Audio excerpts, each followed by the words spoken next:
వాళ్ళకే అన్యాయం జరిగింది, యాక్సిడెంట్ అని గురి చేస్తూ ఉన్నారు. అది యాక్సిడెంట్ కాదు, ఒక ప్లాన్గా చేశారు. మేము ఆడవాళ్ళగా మేము సువార్తకు వెళ్తూ ఉన్నాము, ఒంటరిగా వెళ్తూ ఉన్నాము. మాకు రక్షణ ఎలా ఉంటుందని నేను అడుగుతూ ఉన్నాను. ఎందుకంటే మేము మీటింగ్స్కి వెళ్తే 12 అవుతుంది, 1 గంట అవుతుంది. ఒక ధైర్యంగా మంచి మాటలు చెప్పడానికి మేము వెళ్తూ ఉన్నప్పుడు మాకు రక్షణ ఎలా కలుగుతుంది? ఒక దైవ సేవకుడు, గొప్ప సేవకుడికే రక్షణ లేదు కదా. ఆయన్ని చాలా భయంకరంగా, ఎందుకంటే అక్కడ బండిలాగే ఉంది, ఆయన ముఖం అంతా కూడా చాలా ఇబ్బందికరంగా ఆయన కొట్టినట్టు తెలుస్తూ ఉంది. ఎందుకు కొట్టాలి?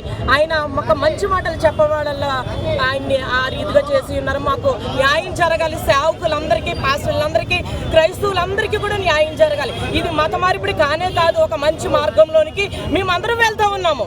దేవుడి మీద పడి మనుషుల్ని ఎందుకు హతమారుస్తూ ఉన్నారని నేను అడుగుతా ఉన్నాను.